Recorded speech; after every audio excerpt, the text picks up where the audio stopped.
रहा 12 राशियों का राशिफल और आइए अब जान लेते हैं आज का महा उपाय। जी, आज का महा उपाय बेहद खास है। जिस तरीके से हम सब लोग जानते हैं, हमारी वैदिक मान्यता में, सनातन परंपरा में कमल गट्टा जो है वो बहुत प्रमुख है। जिस तरीके से आपने देखा कि माँ लक्ष्मी का एक नाम पद्मासना भी है, क्योंकि वो कमल के आसन पर बैठती हैं, कमलासना भी कहते हैं।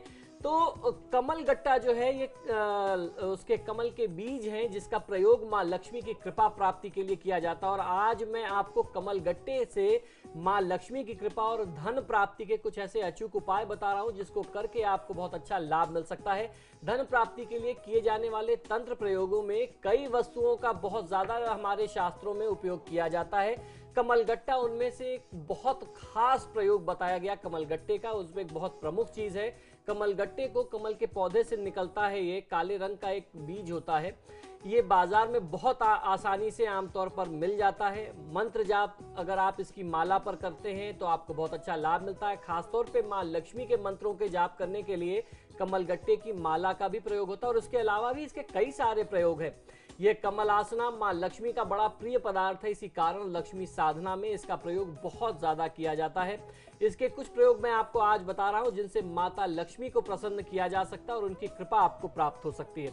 तो आइए अब हम लोग आरंभ करते हैं। आपको करना यह है कि जो व्यक्ति प्रत्येक बुधवार को 108 कमलगट्टे के बीज लेकर के घी में डुबो करके एक एक करके माँ लक्ष्मी के मंत्रों के साथ या लक्ष्मी गायत्री मंत्र के साथ, मैं आपको बता देता हूं, महालक्ष्मी च विद्महे विष्णु पत्नी च धीमहि तन्नो लक्ष्मी प्रचोदयात्, इस मंत्र के आपको 108 आहुतियां देनी है कमलगट्टे से। आपको घी में डुबा करके आपने एक बार मंत्र पढ़ा और इसकी आहुति दे दी।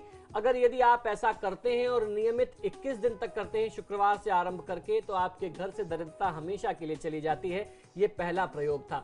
दूसरा प्रयोग मैं आपको बताता हूं। जो व्यक्ति लक्ष्मी साधना व अन्य पूजा पाठ के दौरान कमलगट्टे की माला को अपने गले में धारण करता है या उस पर जाप करता है, तो उस व्यक्ति पर माँ लक्ष्मी की कृपा सदैव बनी रहती है। तीसरा प्रयोग यह है कि यदि रोज 108 कमल के बीजों से आप आहुतियां देते हैं और ऐसा 21 दिन तक नियमित करते रहते हैं, आप उसके लिए मां लक्ष्मी के किसी भी विभिन्न मंत्र का प्रयोग कर सकते हैं, तो आपकी आने वाली कई पीढ़ियां संपन्न बनी रहती हैं। ऐसा माना जाता है, हमारे शास्त्र का मत है कि यदि आप ऐसा करते हैं तो आपके, सिर्फ आपको ही नहीं, आने वाली पीढ़ियों को भी मां लक्ष्मी की कृपा मिलती है।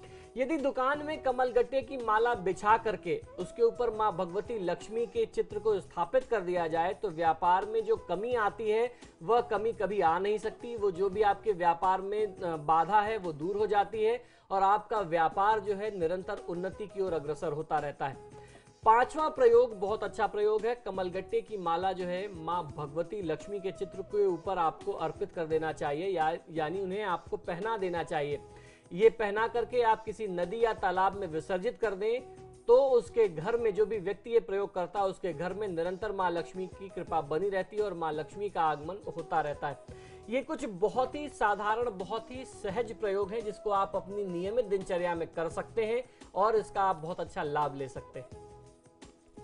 बिल्कुल, कार्यक्रम में हमारा साथ देने के लिए आचार्य जी आपका बहुत बहुत शुक्रिया। जय माँ लक्ष्मी। और अब वक्त हो चला है आप सबसे भी इजाजत लेने का। कल फिर हाजिर होंगे इसी वक्त, तब तक के लिए नमस्कार।